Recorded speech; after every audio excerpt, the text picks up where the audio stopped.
Hola, ¿qué tal a todos? ¿Cómo están? Mi nombre es Cristian David Cerón, estudiante del doctorado en Ciencias de la Educación de la Universidad Cuauhtémoc.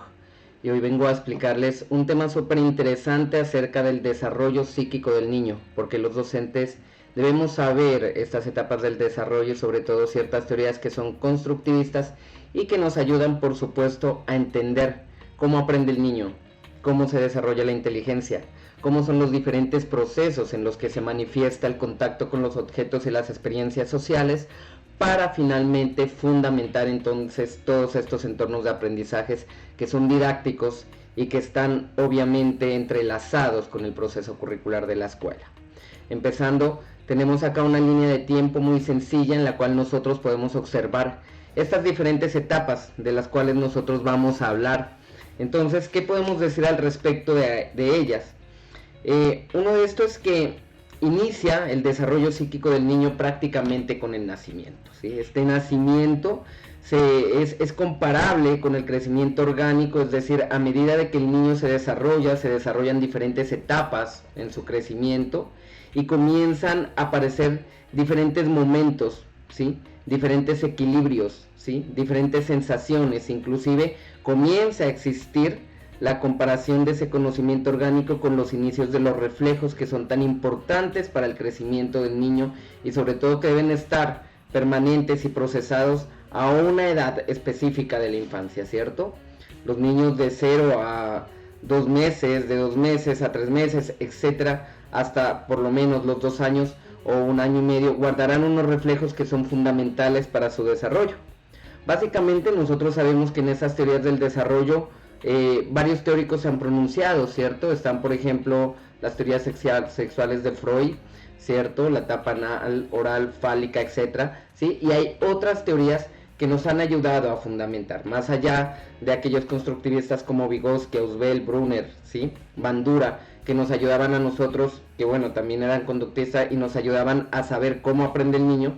Pues tenemos a Piaget, y Piaget comenzó a hablarnos de estos tipos de desarrollo, iniciando sobre todo por el desarrollo psíquico, cómo es, ¿cierto? Ese pensamiento, esa realización que hace el niño. Entonces, aquí lo tenemos, a nivel biológico se va dando ese procesamiento poco a poco y de alguna forma se va fomentando, ¿cierto? El aprendizaje a través de la interacción con los objetos, decía Piaget, y luego aquí se comienza a desarrollar la inteligencia. Luego vamos a tener que está el equilibrio de los sentimientos. Este equilibrio de los sentimientos va aumentando con la edad. Por supuesto, el niño al principio, digamos que no es un ser capaz de razonar sobre ese lenguaje, sobre esos sentimientos que tal vez se le dan a él o que él quiere evocar, pero poco a poco va aumentando, inclusive hasta su edad adulta, pues se van convirtiendo estos sentimientos en una realización ya más consciente, en una realización en donde uno sepa que tenga que analizar, que tenga que ver, ¿cierto? Cómo es el comportamiento social para poder determinar esos sentimientos, para estar en interacción constante.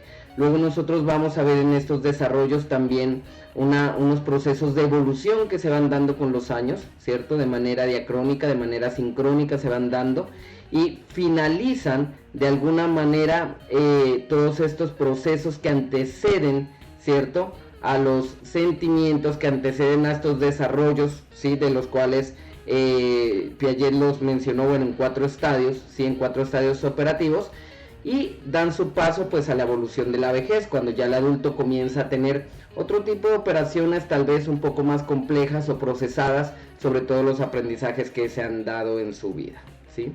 Tenemos que todo esto responde, por supuesto, a unas necesidades fisiológicas, como lo vemos en el punto 4, y esas necesidades fisiológicas están sumadas con las necesidades afectivas y las intelectuales que tiene el infante, ¿cierto? Cómo es que esas necesidades hacen parte de aquello que uno requiere para poder pensar, para poder actuar, ¿sí? Para poder de alguna forma realizar los diferentes elementos en torno a diferentes situaciones. Y se van a presentar aquí mecanismos que van a ser súper importantes, como por ejemplo el juego. El juego va a ser una etapa fundamental en los procesos de aprendizaje de los estudiantes, ¿sí? El juego inclusive se va a presentar como una etapa fundamental en el aprendizaje del lenguaje, en el momento de la lectura y la escritura.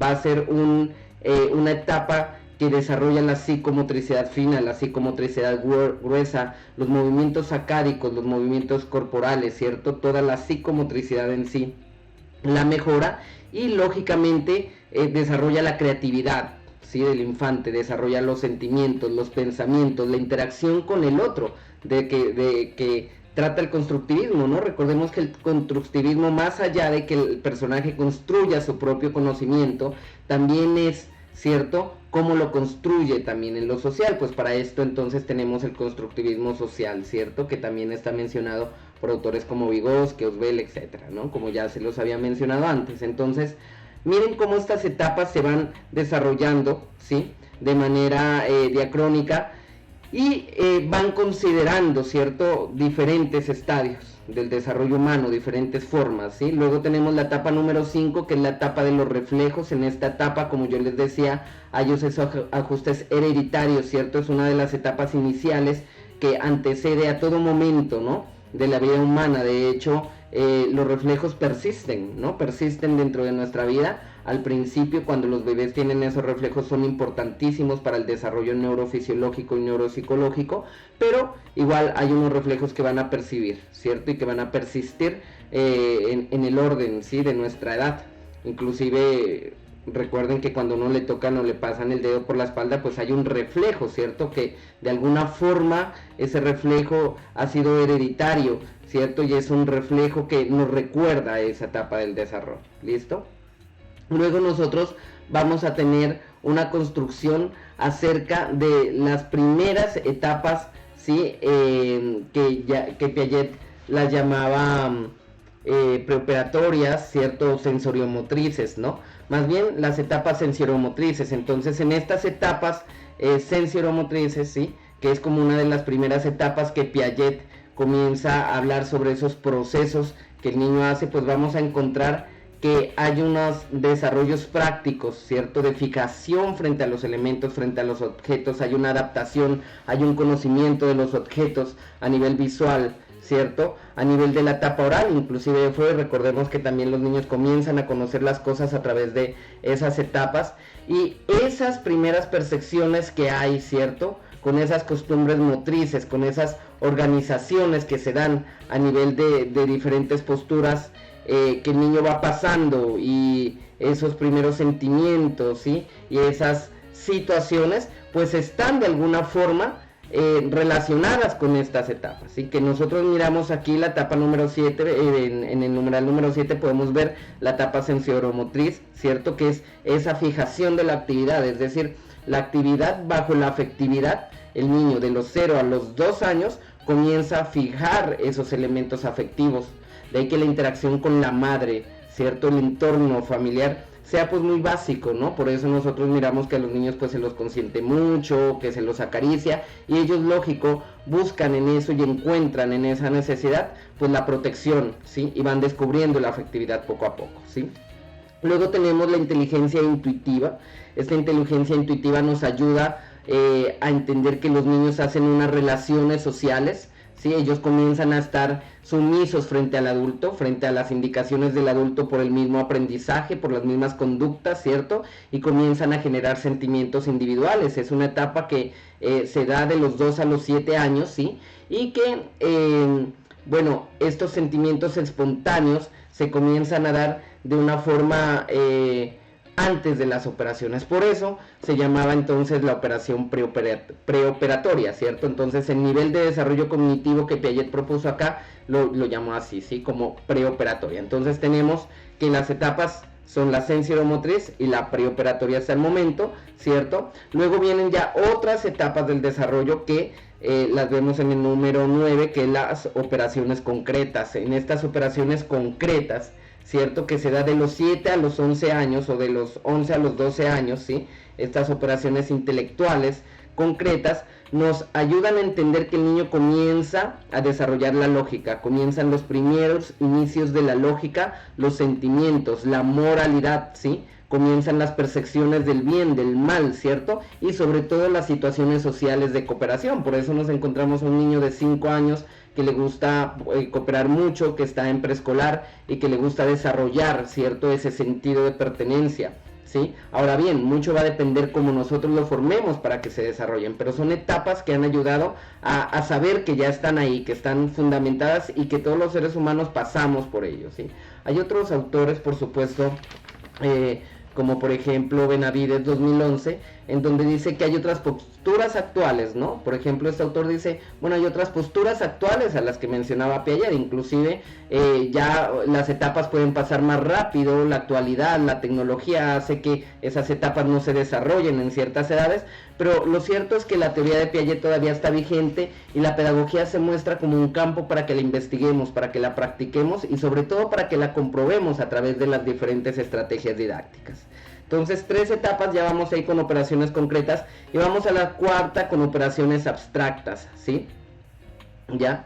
Entonces, en estas operaciones abstractas, ¿sí?, que se juntan con todas estas operaciones, pues nosotros vamos a darnos cuenta de que el niño comienza a formar su personalidad, comienza a formar sus sentimientos, comienza a tener ya las necesidades de inserción afectiva un poco más allá de la que lo daban los padres, inclusive ya podríamos hablar de romances, ¿cierto?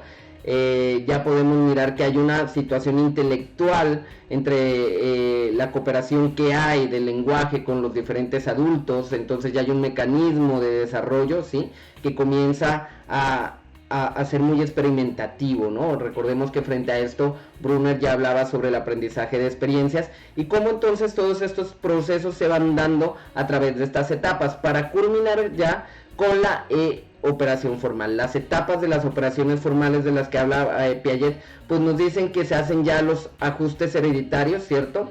Ya se ajustan esas tendencias instintivas, ¿sí? Y las primeras emociones ya se comienzan a consolidar, es decir, ya comienza el desarrollo del humano como tal. En el caso de adolescentes podríamos estar diciendo, ya está, ¿sí?, cimentado eso para dar el paso a la adultez, ¿sí? Entonces, todas estas etapas ya en la operación formal, pues se supone que esta sí ya continúa su desarrollo durante mucho largo tiempo y podría yo inclusive decirlo que por toda la vida, pues porque es una etapa en la que los sentimientos ya fluctúan, en la que el ser humano cambia, es ambivalente, ¿sí?, se relaciona de diferentes formas, nos ayudan a entender, ¿cierto?, la complejidad del ser humano, pero a nivel didáctico y a nivel educativo nos ayudan a comprender por qué son tan necesarias, porque el docente que sepa de estas etapas, que conozca cuáles son, lógicamente va a utilizar las estrategias para estimularlas, para motivarlas. Recordemos que la neurodidáctica se presenta como un factor fundamental para los procesos cognitivos y para el desarrollo de diferentes actividades de la conciencia, del conocimiento. Cada vez que un docente desarrolle la mente, la visión, ¿sí?, las situaciones auditivas a través de ejercicios, programas de educación física, planes de intervención y demás, no tanto planes de intervención, sino más bien de interacción con el entorno, es decir, diseños universales de aprendizaje, como se los conoce en la Ley de Inclusión Escolar en Colombia, pues va a haber, ¿cierto?, ese desarrollo propositivo que va a ir encaminado y comunicado con las diferentes etapas que se nos ha propuesto, ¿sí? Ahora, para finalizar, nosotros tenemos un postulado de Claude Paré que nos hablaba sobre las necesidades, ¿cierto?, de las personas para las ciertas etapas. Entonces él decía, listo, es que lo que pasa es que estas etapas están dadas por las diferentes necesidades de las personas, que estas necesidades luego van a ser adaptativas, ¿cierto? Y nosotros necesitamos es aquello que tal vez decía se manifiesta como un desequilibrio, ¿no? Decía Claude Paré. Entonces las necesidades son las manifestaciones de desequilibrios, pero que en la acción y en el pensamiento, ¿cierto?, se acomodan frente a los diferentes objetivos. Entonces, esto es básicamente todo lo que nos ayuda a entender cómo es el desarrollo, ¿cierto?, de las diferentes etapas y cómo están dadas para que nosotros consolidemos nuestras prácticas pedagógicas, porque son importantes, ¿cierto? Cómo nosotros vamos a alcanzar esos objetivos y sobre todo para que conozcamos que autores como Piaget pues contribuyeron a los paradigmas más esenciales que hoy en día nosotros los tenemos, como el constructivista, que nos ayuda a la resolución de problemas en la escuela y que nos ayuda a ver, ¿cierto?, de que el desarrollo del ser humano es infinito y de que siempre cumple unas etapas a través de pruebas psicológicas. Por supuesto, este autor es algo muy importante para la psicogenesis de la educación, para la psicología evolutiva, porque nos habla de cómo se dieron todos estos procesos, ¿sí?, a través de los muchos trabajos que hizo. Entonces, La idea es que lo apliquemos en la escuela, ¿cierto? Que lo practiquemos, ¿sí? Que los conozcamos, si no somos docentes, que conozcamos todas estas etapas, porque mucho van a tener que ver luego con los desarrollos afectivos, con las depresiones que se encuentren en un futuro, con las formas de pensar, con las formas de ser adaptativos al lenguaje. Una etapa que no esté fundamentada en el desarrollo del lenguaje es una etapa que luego tendrá pues problemas semánticos, problemas que de verdad no nos ayuden a determinar ciertas características, pero que si las conocemos, lógicamente podemos volverlas a excitar, se podría decir, desde el desarrollo neuronal, ¿sí? Es decir, a practicarlas, a volver a recordarle al cerebro que están ahí y que se pueden activar. Recordemos que nuestro cerebro tiene mucha plasticidad cerebral para hacerlo. Entonces, básicamente, de esto les quería hablar, sobre el desarrollo psíquico del niño, algo muy general. Lógicamente esto es un campo súper extenso, pero me encanta que estén siempre pendientes a estos videos, que de alguna forma los conecten con sus pensamientos y estén siempre pendientes a los otros videos que se publican acá con el fin de aprender, con el fin de darnos motivación para ser nuevos docentes con nuevas estrategias y mejorar la calidad educativa. Entonces nos estamos viendo, un abrazo y chao chao.